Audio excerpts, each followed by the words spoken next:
leave with it. We mean Well, it's in terms of the introduction. can it just be one, like read it the way it's written, like Yeah, yeah, no, I'll do it like mhm, that, just the way you've done it. mhm. Okay. We're Can up you just in five. Hey, everybody. Welcome to the Santita Jackson Show here on AM 950 Radio, the voice of progressive Minnesota. It is a joy to be with you. I want to do a little housekeeping. I want you to meet me on Blue Sky, santitajackson.bsky.social. Santitajackson.bsky.social. I'm on X at Santita J, at Santita J. I'm also on Facebook, Santita Jackson and Friends. Please go there. I can't take any friends on Santita Jackson. They make you have a landing page. I don't understand Facebook's rules, but they are what they are. But I need you, if you want to be my friend, I need you to go to Santita Jackson and Friends. Please go there. And then, of course, on YouTube, more and more joining. And thank you so much for that. Please go to the Santita Jackson Show. The Santita Jackson Show. We have been, I have been looking really at the corner of my eye for the past, more than 30 minutes. The governor of Illinois, joined by many ministers and his lieutenant governor, Juliana Stratton, and of course he is J.B. Pritzker in the state of Illinois, and Mayor Brandon Johnson, the mayor of Chicago, Illinois, and many ministers and community leaders. They've all come together, and apparently it is about to happen. President Donald Trump has said that the next place in his sights for the deployment of troops, ICE agents, FBI agents, the National Guard, and the police force who would be federalized. Next place is Chicago. Now, interestingly, in Chicago and in Washington, D.C., and in these places that he has targeted, uh, crime is going down, way down. Of course, we saw a spike during COVID. Those were extraordinary times. But concerted efforts have been made, and as people have returned to some sense of normalcy, some sense of it, crime has begun to go down uh, in a precipitous way. And yet, the president is saying that crime is going up, which is not true. It's not going up in Chicago, it's going down. It's not going up in Washington, D.C., it's going down. And you have these mayors who are Democrats and who are Black primarily, who are saying, wait, what are you doing? If you want to help me, release some funds so that I can have after school programs, so that I can ensure that people have health care, so that people can eat. If you want to do that, that's how you can help me. Give me money so I can house the unhoused. Let's do that. That's not what's happening. And so we need to talk about that because more and more people are saying that we want to make sure that those people who will have the greatest amount of interactions and have the highest probability of having a negative interaction with law enforcement, with peacekeepers, with occupiers, how should they relate to them and how should they relate to us? Police, by law, are supposed to read you your Miranda rights. You have the right to remain silent. Anything you say can and will be held against you. You have a right to representation, all of that. That is not the training of military. Military are trained to quell violence. Military are trained to contain people, to kill if necessary. The FBI, this is not what they do. They're not cops who walk the beat. ICE, we have seen them masked up and they have become quite the fearsome force. And as if we look at Washington, D.C., if what is happening there is a harbinger of things to come, mostly black and brown people have been arrested. What does that mean?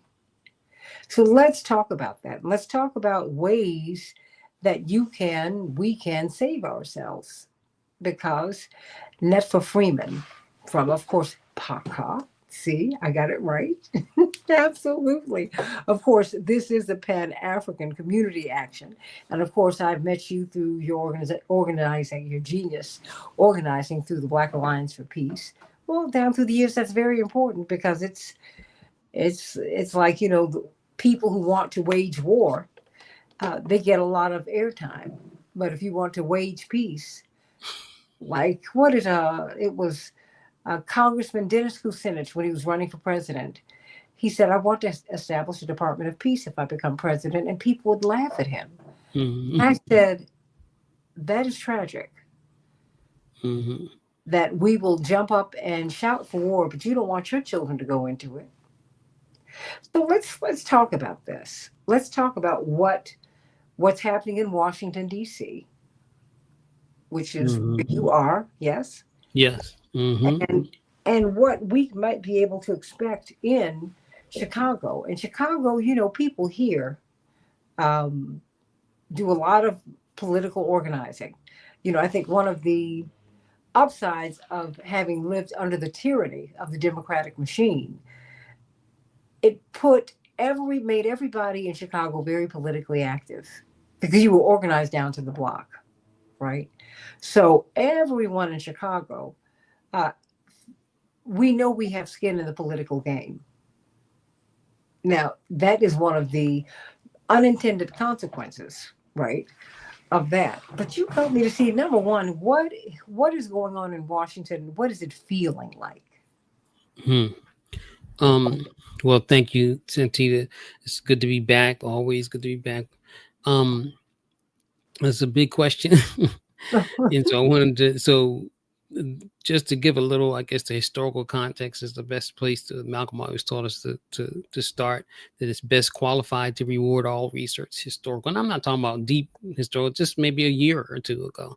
Mhm. And then also, to your point about the peace, it reminded me of Gil Scott Heron in one of his "Work for Peace" song. He is if everyone who said they believe in peace, uh, I can't remember how he did something about it. We'd have peace.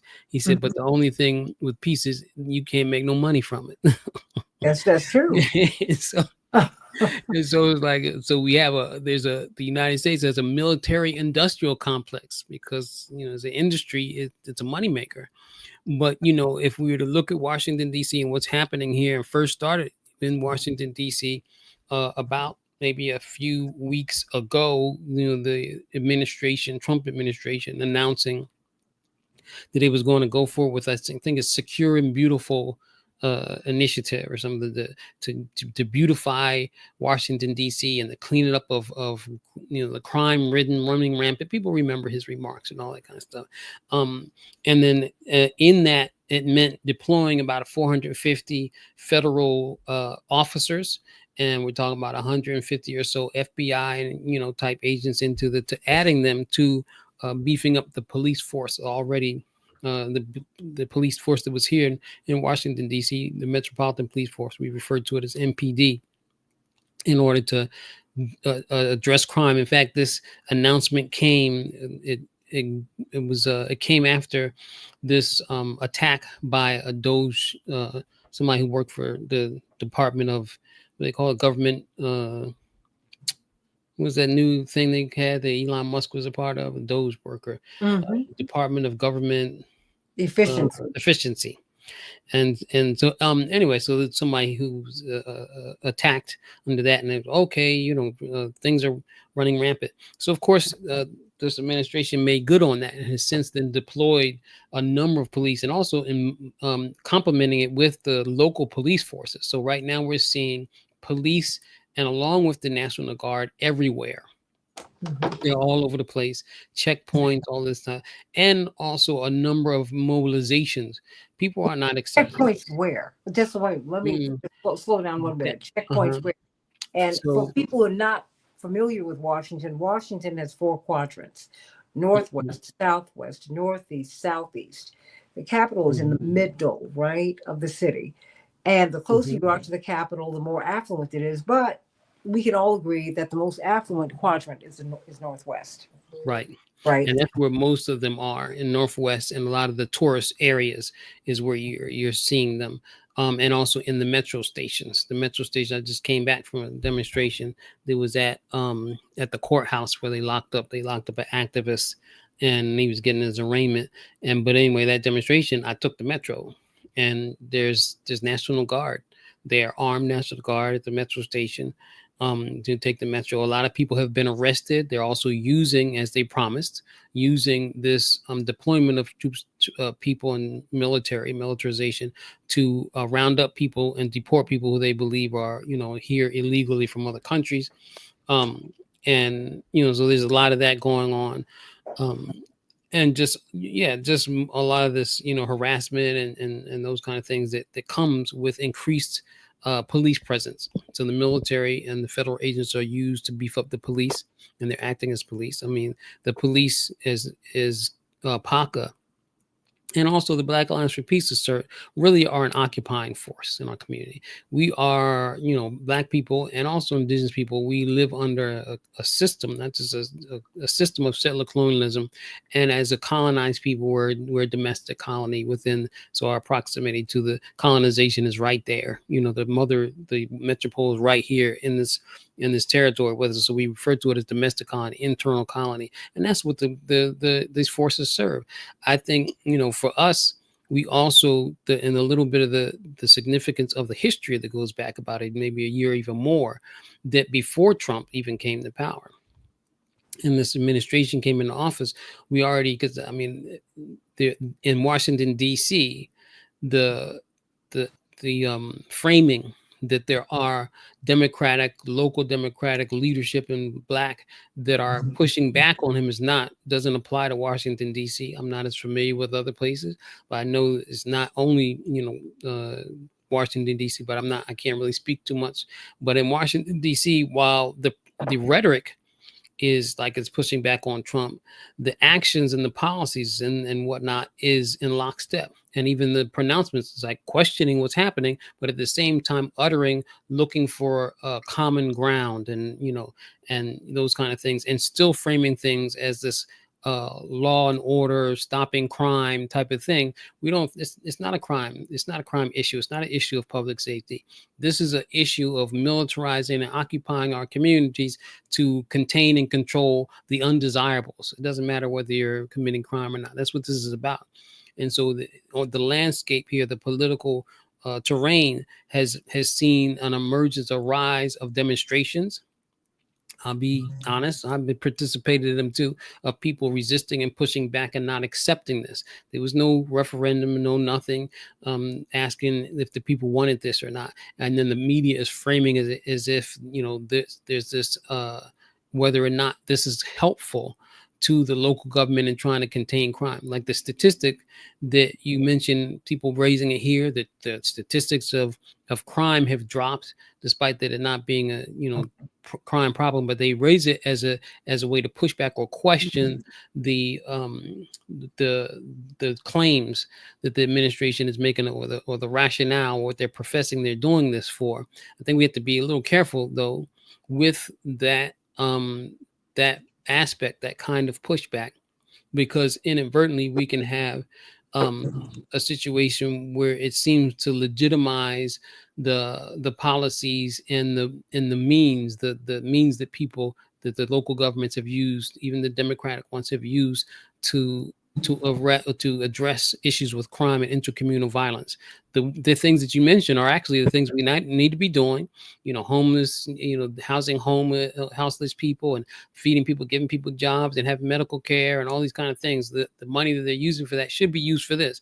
This is not what we're seeing locally in Washington D.C. We haven't seen. In fact, we've actually seen what Trump is doing is a continuation and a consolidation of the policies that preceded him coming to power on the local level here in Washington D.C. Mayor Muriel Bowser and the city council here passed an omnibus crime bill, which was criminalizing poverty and basically, and people, lower class people, basically criminalizing us. And it had things that beefed up surveillance and the collaboration and the capitulation we see as a result, as a continuation of what they did before, is on the local level here. The crime bills before this, it was about a year ago, maybe more.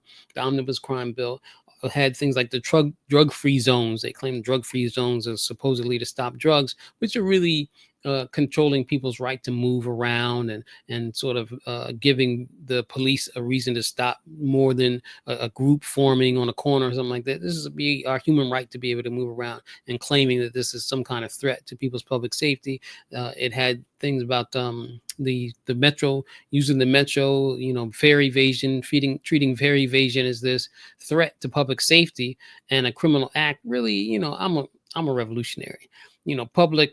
Public goods and commons should be free anyway. And if people are having problems paying their fare, they shouldn't be criminalized for it. Maybe we should be looking at ways to mitigate the cost of the rising cost of fares and things like that. But that's not how this country, that's not how the system works, and that's not how the politicians, they don't run. They're not elected by the elites for this purpose. And then things like But we're seeing a shift, if I may interrupt here, because when you look at Mamdani in New York, when you look at Omer Fateh in Minneapolis, St. Paul, these are declared democratic socialists. I'm saying there's a generational shift, because while that is what you're saying is absolutely true, um, I think more young people and more Americans are saying, wait a minute, there's something called a common good, right. you know, a public good, a social contract. The rich can't get richer while we get poorer. That's not working. And now, I mean, and you see that exploding at these town hall meetings. I know I Hmm. keep talking about them, but you read the Washington Post.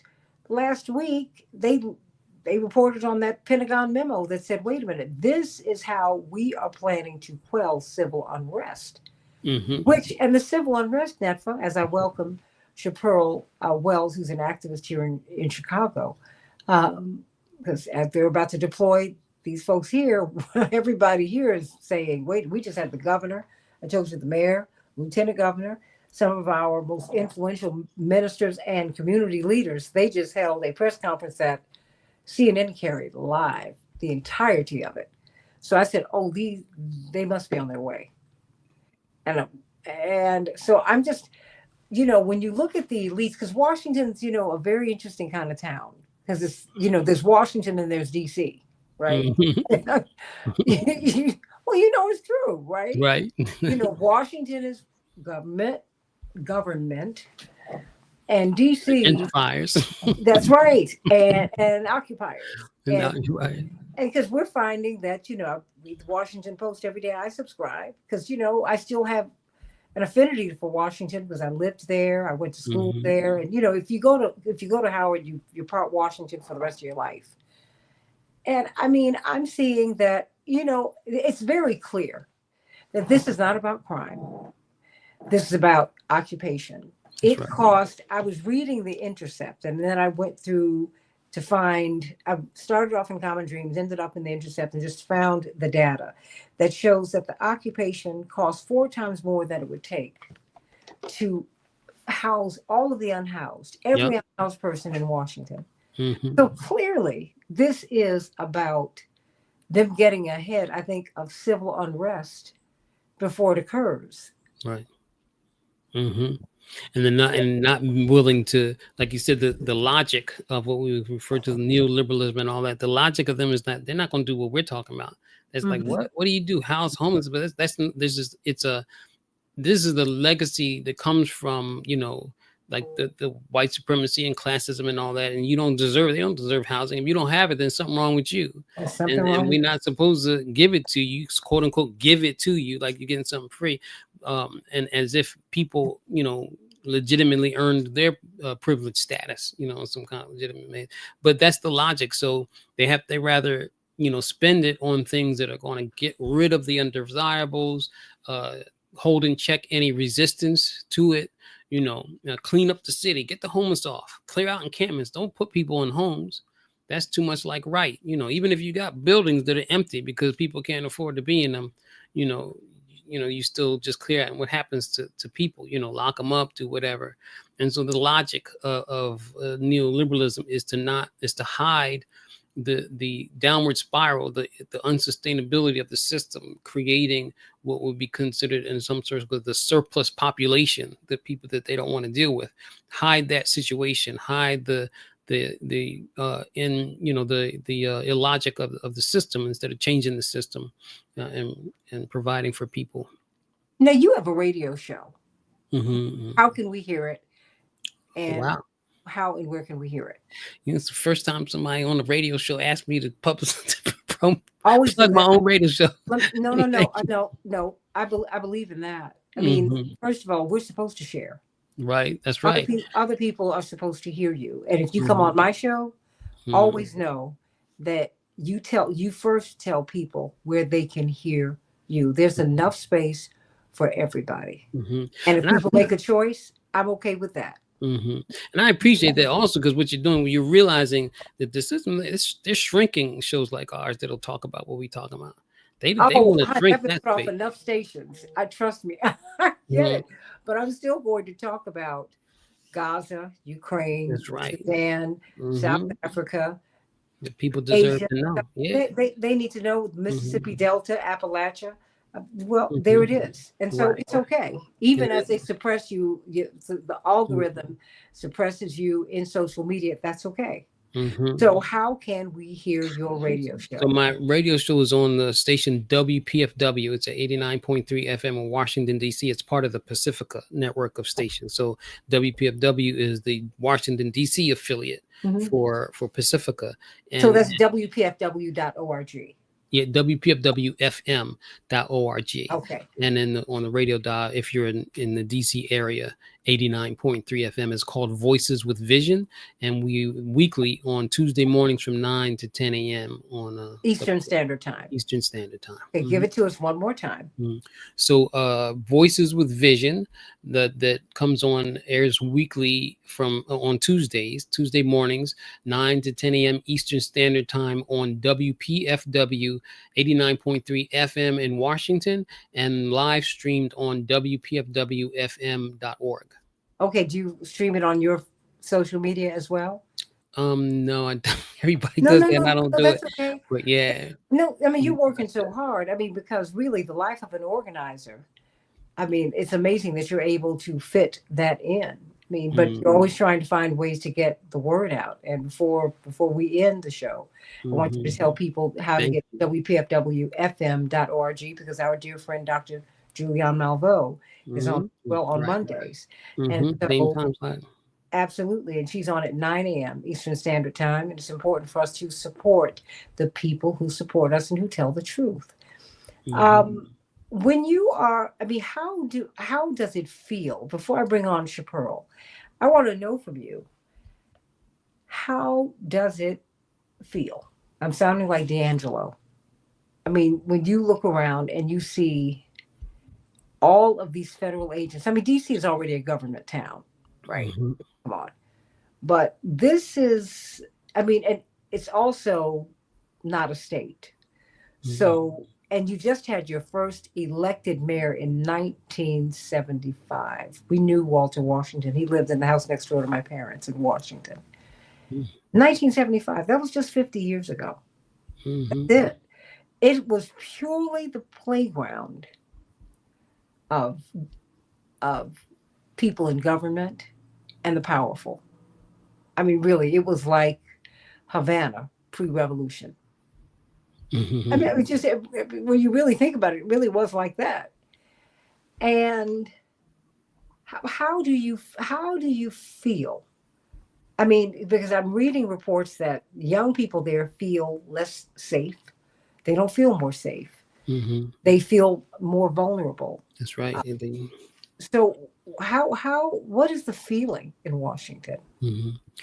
Um, the general feeling, yeah, if I can guess, speak to, you're right. That people, especially if you're talking to people who who don't have so much interest in a status quo type of thing, and care about other people, it's a feeling of unsafe.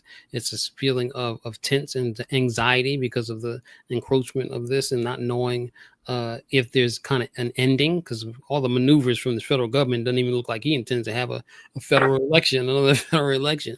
But so it's intense there. I can say for myself though, there is that, but there's an added thing that you have to, that you can only experience if you're an activist organizer and around the people. And me being a little older and seeing these younger people standing up and resisting, it's inspiring too at the same time.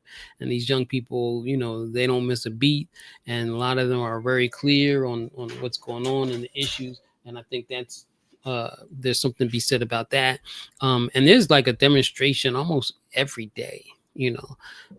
And so now when we have, and I think when we look at other countries, like you've covered them, there's sometimes the people stand up in other countries, they're like really mobilizing and really stand up, and the U.S. has yet to kind of have that. It comes and goes, and we kind of mobilize around something, and all of a sudden it kind of peters out. But right now, it's a little inspiring. I don't know if it'll sustain itself, and then I don't know if how we need to have a direction of what we want to see in terms of a movement, a more collective goals and demands and whatnot.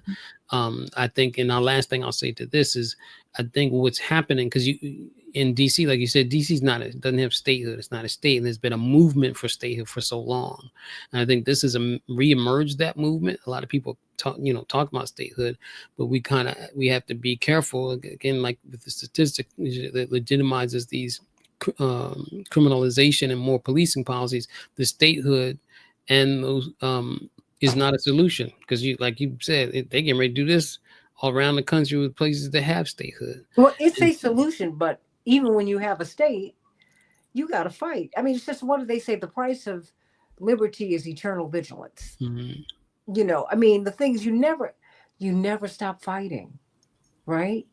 right, I mean, Netfa, this is what you do. You gotta hit this every single day with people. But I want to introduce you to Chaparral Wells. I mean, Chaparral Wells is really one of our preeminent activists here in Chicago, and I think she's always been an activist, but she has turned her pain into power, um, and has decided to free everybody else. Her son was tragically killed, and the police said, "Well, we do." There were no cameras, and she said, "No, there were." And you've seen her. She has a wonderful podcast that has had more than 2 million views. She's been on Dateline and so many places, and we're just glad to have you here. Chaparral's always saying something in the comments, Netfa, so I have to invite her on and others on from time to time so I can hear what she's got to say. Because Chaparral, what do you make of you hearing Netfa Freeman tell us about what's happening in Washington, how that's feeling there? Oh, we just saw the governor of Illinois, the lieutenant governor, the mayor of Chicago, and some of our leaders in Chicago, um, some of our best known leaders who stood together at a press conference. Um, and they were talking, and I see, and someone who was at the press conference is Reverend Marshall Hatch. He's joining us now as well. But before I bring on Reverend Dr. Hatch, Chaparral Wells, what do you say? I mean, what do you feel about this occupation that is coming? I mean, I don't think they would have gotten together had they not gotten some signal that these military forces, these militarized forces and military forces are coming to Chicago. Chaparral, are you there? Okay, well, let me start with you, Pastor Hatch. What happened at the press conference? Yes, indeed. Can you hear me? I sure can. Absolutely. Listen, yeah, I just left. It was at Can you hear me? least. Oh, Yes, I can hear you. we can hear you. We could hear you before, but you know what? We're going to jump to Pastor Hatch, and then we're going to come back to you, Chaparral. So stay right there, Chaparral. Pastor Hatch. Yeah, the press conference was at least an hour long, and as you mentioned, civic leaders, faith leaders, some business leaders, community organizations, all speaking with one voice that no one is interested in militarizing the streets of Chicago.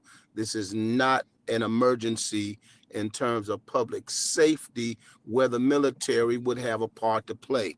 But of course, the messaging was that we need investment in people, we need investment in communities, and of course, all of the all of the statistics on crime are trending downward in Chicago, just as they are around the country, because of the kind of investments that's been made in people and communities.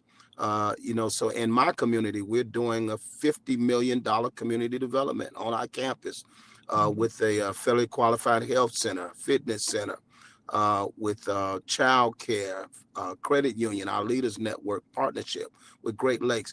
These are the kind of investments needed in communities, not soldiers trained to do war on foreign battlefields. The governor was very interesting today, and my personal take is that the president politically, I don't think he fully understands what it means to come into Chicago.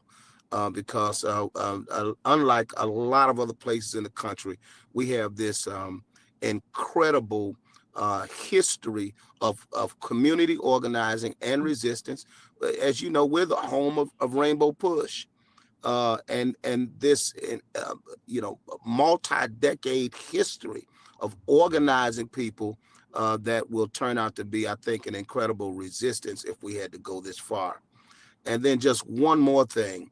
I think the governor's presentation was very interesting. I perked up my political science ear, and I think the governor it wasn't a veiled threat. It was a direct threat that this administration is going to be temporary. But anybody who is working in this administration to break the law would have to consider, I think the governor was saying, that in a new administration, in the next administration, that crimes are going to be prosecuted. I think he made a not so veiled threat, and I think it was very interesting because there was a lot of fight in not only the governor and the mayor, but also in the people of Chicago, and so we're ready to resist. Well, that's the interesting thing about having Netfa Freeman, of course. I've met him through his magnificent work with Black Alliance for Peace, but PACA, that's right, the Pan African Community Action. He's doing so much work in Washington and really around the country and around the world. And Chaparral Wells here from Chicago, who's done so much wonderful work here in Chicago. One of the unintended consequences, Pastor Hatch, Reverend Dr. Hatch, indeed one of our preeminent theologian, activist, business persons. You do everything, and you have this magnificent family who are carrying on your tradition too. But thank you, Mrs. Hatch, First Lady Hatch, for making it all Absolutely. possible. There you go. Brilliant author and First Lady that she is. Coming out of the Daily Machine, the unintended consequence of all of that, as oppressive as it was, and it is still in place, everybody in Chicago, on every block, in every home, in every apartment, in every project, that you have skin in the game because our lives have depended upon our political activism to live, to get a job, whatever it is. But I've had 3 shows today. This is my third show, and everybody's saying, and as I talk to people, I keep hearing this over and over and over again, Pastor Hatch, and I'd like to hear from you and Chaparral and Mr. Friedman in that order. They're saying that Black people don't want to take the bait in particular because we know that this is a provocation. What do you make of this? Because in SCLC, which is the organization out of which my parents, you know, uh, are derived, Southern Christian Leadership Conference, whose mission statement is to save the soul of America. Nonviolence was spiritual, but it was also a political tactic, Netfa Freeman. Love is not a weakening agent, it's strength. Dr. King said you have to have the strength to love, Reverend Dr. Hatch. And Jesus said that too.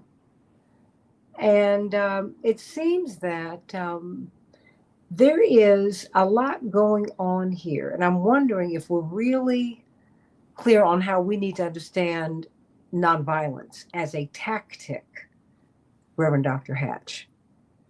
should there be provocateurs? Because the provocateurs, they if they come from our community, they're paid by someone else. Mhm.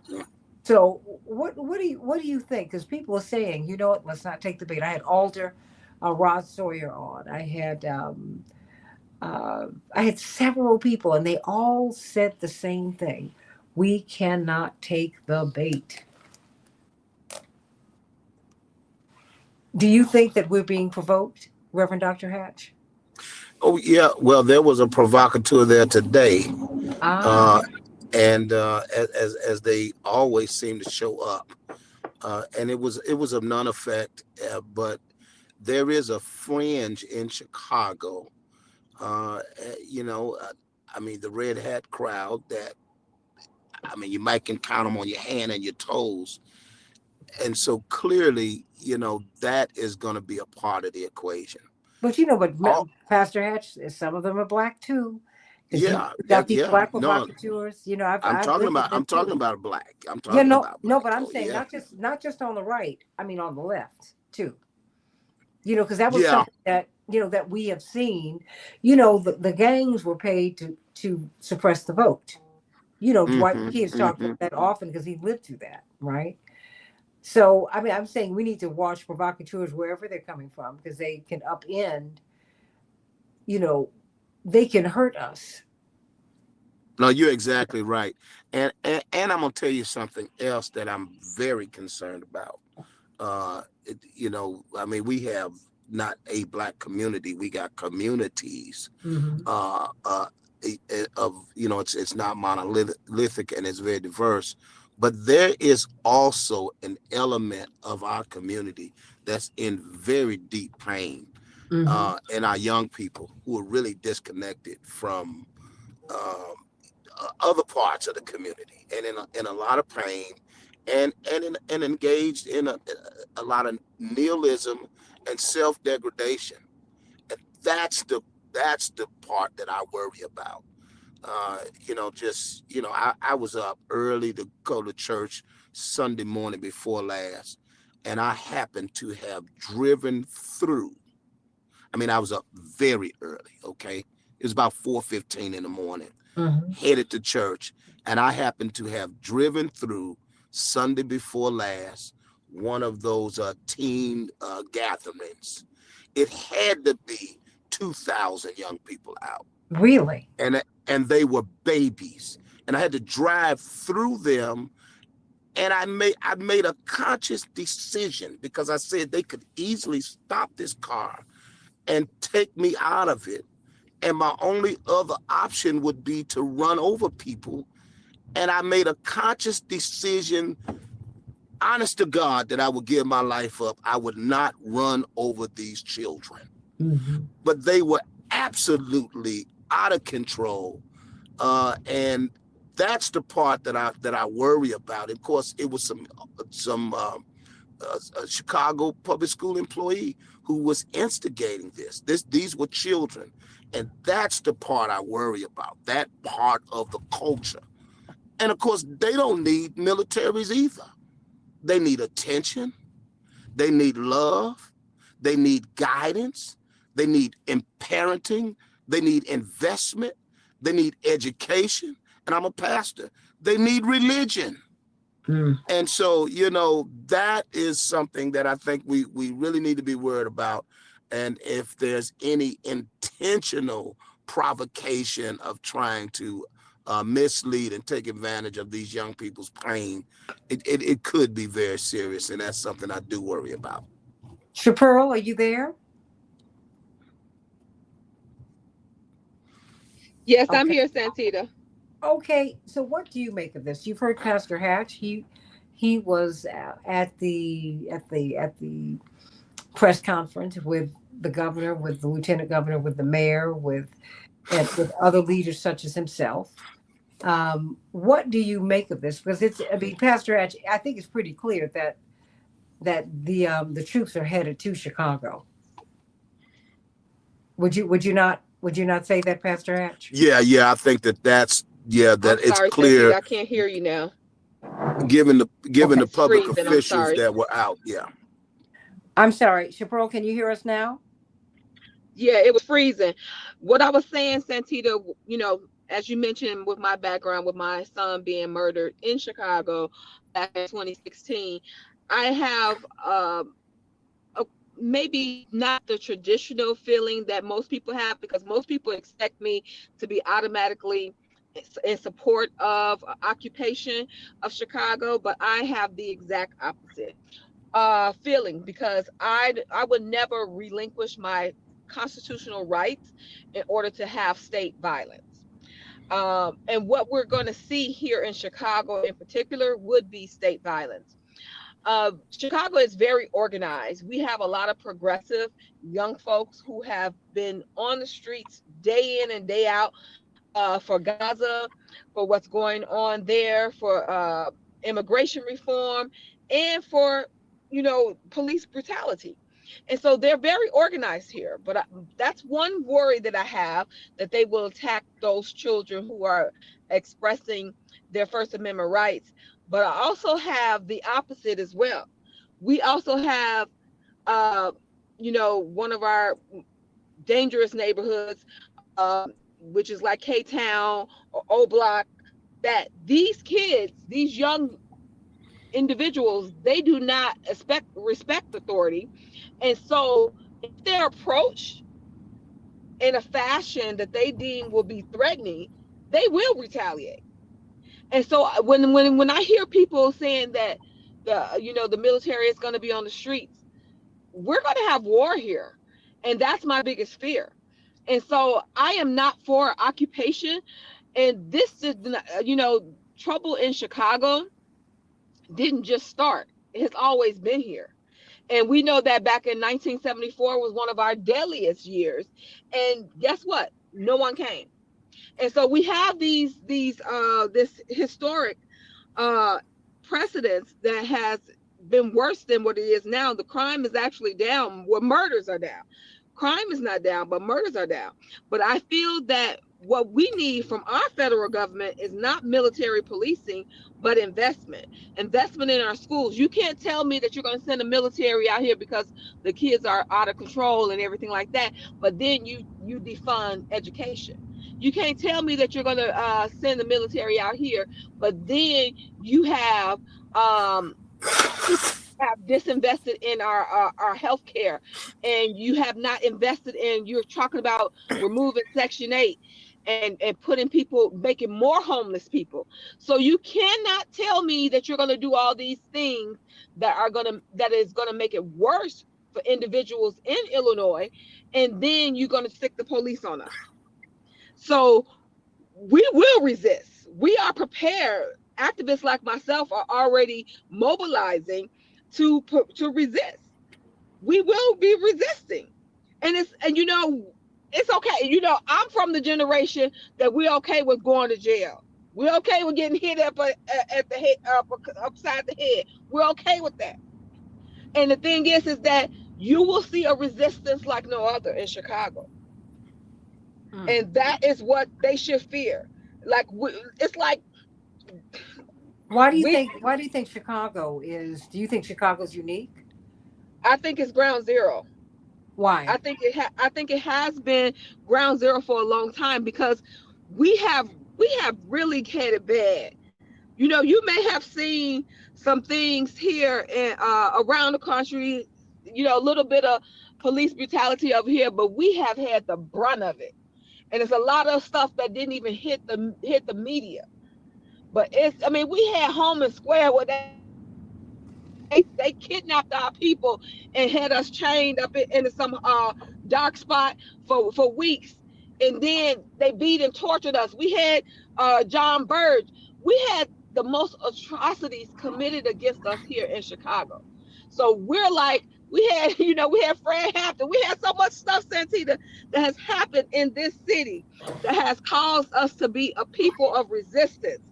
And we're going to be, a lot of Chicagoans are armed, concealed carry, and they're going to take it to them.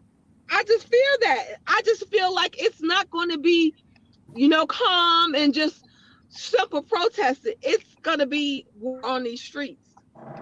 That's what frightens me, because I think that behind Yes, that martial law, which yes, is what I think they want. Netfa. yes, it is. I think the ultimate goal is martial law. Netfa Freeman, what say you? Hmm. So yeah, this is very interesting. I think it's a combination. I think one of the things that has to be clear about the consistent analysis among all of us, I think that are here, that a conclusion thing is that this is a war being waged against us. Mhm. And it's a one-sided war. It's the haves and the ruling class against the rest of us. Really, and it's not even just the United States. I think we have to understand what's happening in the United States with the militarization of our streets and the occupation of our streets as part and parcel of things like what's happening, say, United States and Venezuela, surrounding it militarily, or in the in the Indo-Pacific, with this militarization is international, and it's a war being waged against us. I think part of the solution that we have to look at, part of the solution, is that we have to change the system, and the ways to do that lies in what I'm hearing in both the fellow guests here, Pastor Hatch, and began talking about some of the what we referred to back in the days, the people's programs, meeting the people's needs, and this is also indispensable when it talking about the hordes of young people who are dire in desperation, and have directionless. So we want to meet the people's material needs with programs, as well as is education and political education, so they understand what's happening, and not acting out randomly against it, and people, they're capable of understanding this. PACA, in line with what even Pastor Hatch talked about, has launched what we call a People's Pan-African Wellness Front, and we're dealing with healthcare and the chronic illnesses and disparities in our communities, diabetes, starting with that, and diabetes and the hypertension, those kind of things, but also trying to expand and become more sophisticated. And we're working with, medical professionals to do that, and trying to get people to see, not just we're providing social services, we're trying to get the people involved in providing it to themselves, to ourselves, so to speak. And this is the kind of trying to build the societies we want to see. At the same time, I understand what Sister Shapiro is talking about too. I mean, this can't be one-sided, and our people, while they're coming into our communities armed, our people are armed in the communities. This is the part of the directionless that we see when it comes to intercommunal violence and us killing each other, those kind of things. I might sound controversial. PACA and BAT, Black Alliance for Peace, we're not pacifists. You might hear peace in the name, but we declare with that we know that peace is a condition you reach by people-centered struggle, and struggling against the interlocking systems of militarism and all imperialism and all these things that plague us. That's where peace comes from, that condition. And we agree that people should have the right, and oppressed people plagued with these systems have the right to strive for overthrowing or overcoming these things by any means they seem fit. So it's not a pacifist position. And I agree with you that in the beginning, this kind of a peace or nonviolence is a tactical, should be employed when the tactic is suitable for any given situation. But also, we know the conditions in our communities where people are armed. We have to give some political education, so we're not killing each other. We're not trying to disarm people. We don't. I mean, hey, but people do need to be organized. And if Well, we're they need meeting, to, yeah, they need to be organized, but they need to really understand the history, the history of nonviolence. right. We do. We need the Because history, because and the history, these because it's also both goes with this. The history of nonviolence is also a history of self-defense in our communities. It what goes, and so we what need. I agree. We need it's to all of understand all that, this history. because nonviolence. I mean, Gandhi was up against what was the strongest military of that era, Hmm. and he decided to employ nonviolence. Dr. King understood that as well. And I think that we have to understand the historical, because we romanticize Dr. King, Malcolm, all that. No, people don't really know what they were dealing with, because they were Hmm. learning what they were dealing with. They were learning. Right. You were raised that the FBI and the police were the good guys.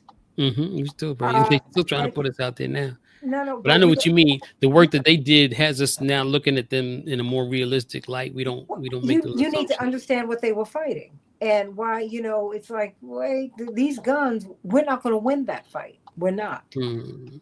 And I'm someone who believes that you should have the right to bear arms. I believe that. Defend That's us. Yeah. it. Just But I defend. also know, and I know that also had historical context too. The historical context was there was a revolution going on. You had the people who were colonized, who were fighting the biggest army of that era. So that's what that comes from. Hmm. I know in a shootout with the police, with these people with drones and guns and such, we won't win. And when you got 900,000 people who are black and brown people who are unregistered to vote in Texas alone, I mean, there are too many tools that we are not using that we have at our disposal. I think, and so that's why having this conversation here is so important, Reverend Dr. Hatch, Yeah, because yeah. It's a, go ahead. I'm sorry. yes, no, I'm opening the door for you. No, but it's a great conversation. The neighborhood that I'm working in now, the health center that we're building, that building is a $43 million project opening in Mm-hmm. February. Is actually from the vision of Frederick Douglass, Mm-hmm. um, Fred Hampton. Fred I mean, Hampton. this was the neighborhood he organized in, and this, the clinic vision. What we're doing is an offshoot of that. It just shows you Mm-hmm. the continuity, Mm-hmm. of our struggle, and my impulse would be, self defense, fight back, uh, but the calculation is that is a battle that's not going to be won, and especially in this environment. So I couldn't take my people down that path. The same, I think, calculation Dr. King made, the one that Mahatma Gandhi made. When you look at what's going on now in Gaza, you've created an international context for genocide. Mm-hmm. And so, you'd have to calculate, is this part of the provocation to put my people in this condition where we can be simply, mowed down by somebody who controls the most lethal military power in the history of mankind. While we say Uh, nothing and and so and and and pay so for it. these are the kind of, I think, calculations that we have to Mm-hmm. carefully make as leaders in our community in this context, because the rule of international law has been upset in this context. Mm-hmm. And and they, And this and is, they're and we, upset. so we're dealing with a Trump administration who clearly, you know has the capacity to at least make those kind of assumptions, given the the violations of international law, that our communities are particularly vulnerable, more vulnerable, because you find ourselves in this current amoral context Mhm. of the use of military power. Well, as we close out, I hope that we would look at the technocracy and look at the big bros in Silicon Valley and the control that they have, because they're the ones who really, they're the unseen hands, they're the hidden hands, and the bankers above them. We need to be very, very clear that we are being surveilled and we are being controlled. And we have to demand education, literacy. That should be your right. We have kids in Detroit suing to be literate. We have a young Hispanic girl in Connecticut suing because she said, I have a right to be educated. But my brother Jesse, when he was in Congress, said, no, nowhere in the Constitution do you have a guarantee to have a right to be educated. So he and Frank Watkins, may he rest in peace, constructed an amendment to the Constitution guaranteeing everyone a right to equal access to an equal high quality education. So as we're doing all of these things, Pastor Hatch, Reverend Dr. Hatch, Netfa Freeman, Pearl Wells, we need to be looking at those things too. As my mother reminds us, Reverend Dr. Hatch, she said, empires fall at the age of 250. We will be 250 years old next year. And so this crisis is it's not just manufactured, it's here because that's what happens here. Now the question is, what did Dr. King ask us, Pastor Hatch? Where do we go from here? Chaos or community? Yes. Well, there's that. Literally, I have 1 minute, and I do mean 1 minute for everybody, but I'm gonna have to, of course, give a little flex time to the preacher. He's gonna close us out. You know that's how they do what they do. That for that for Freeman. Well, I ain't mad at it. Mm-hmm. He's a brilliant theologian. He could do that. Mm-hmm. That for Freeman Thank, from PACA, from the right. PAD African Community Action and Black Alliance for Peace. Your Mm-hmm. thought? So I agree. I hope we don't. I don't want to give the impression of a what we call not a false dichotomy. Like I'm suggesting we provoke something and Oh, then sure. incur the wrath that we can't handle. I don't understand that. But they come in and they killing us already. And so, and then part of the how we define self defense, I think is important.